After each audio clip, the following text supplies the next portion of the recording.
fight about whether or not women earn less than men is one of President Obama's pet platforms in the campaign. Watch this.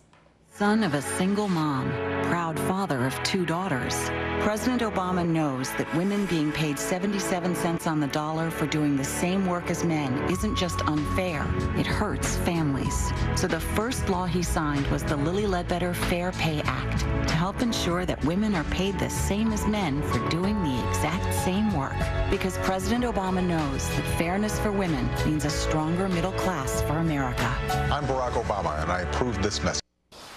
Well, our own government says it is not quite as simple as that. We've crunched the numbers and found that some of it is because women often work fewer hours or have been with the same employer for a shorter period of time. How big of a problem is this? With me now to debate it is Democratic strategist Marianne Marsh and Deneen Borelli, Fox News contributor and author of Backlash. Ladies, thank you to both of you for joining us. You know, we have seen this debate rage on over time, and as you break down the numbers and as I watch these ads, it strikes me that in a lot of cases, women have taken time off from work, as we said, not been with an employer as long, or have chosen jobs so that they can work fewer hours and be perhaps a primary care provider at home. Not that that's fair, not that that makes any better, but it does have a lot to do. It's not exactly like they're both doctors working in the same spot and the woman is making, 70 cents on the dollar. Marianne, how do you respond to that?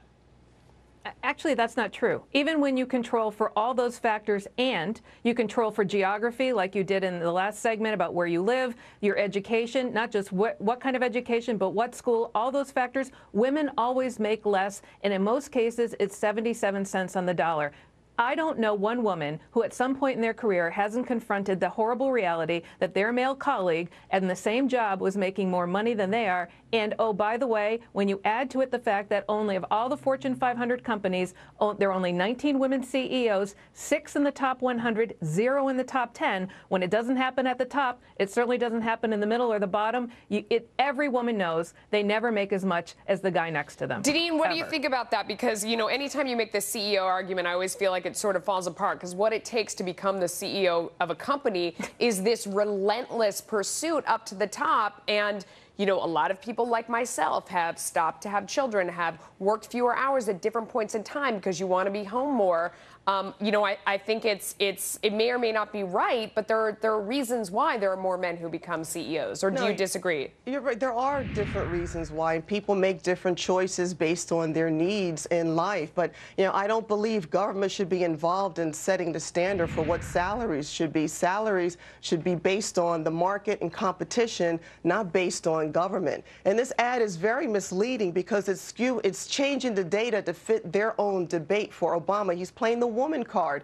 First he played it with health care, now he's playing it with salaries. In this case, this ad is very misleading because it's not comparing jobs apples to apples when it comes to men and women. You want to respond to that, Marianne? Yeah, look, you look at the facts and you look at the census data, it absolutely does it. And here's why it matters. When women make less, at some point in their life, they have to support themselves, okay? Either because they're single by choice, divorce, or their spouse dies. So they're unable to support themselves and their loved ones better. The less you make every year, the less in retirement, the less in Social Security benefits, all of it compounds in the negative. A census official who said that they don't even have the data, the means to make this comparison.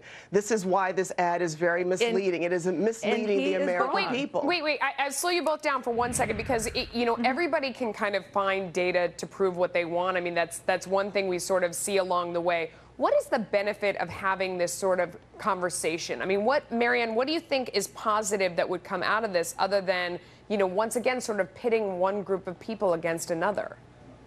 Well, we're supposed to value work in this country, and that means you need to value everybody's work. Whether you're a man or a woman, you do the same job, you should get paid the same amount of money. That's what this country was founded on. Unfortunately, that is not the reality out there. Far too many women make less than their male counterparts. So if we talk about work and we talk about the great economic engine that is the United States of America, every participant in the economy should be valued for who they are and the job they do, not because they happen to be a woman or a man. Job descriptions are not based on gender. I used to work in HR. You have have the duties that are laid out, the responsibilities, and what experiences you need to bring to the table. Government should not be setting the standards when it comes to the pay for men or women. It should be market driven. And this ad is very misleading because it's telling the wrong story to the American people. Okay, ladies. It should always be fair. Thanks to both of you guys for coming on and debating that. We appreciate it. It's an important point. Thank you, Melissa. Thank you.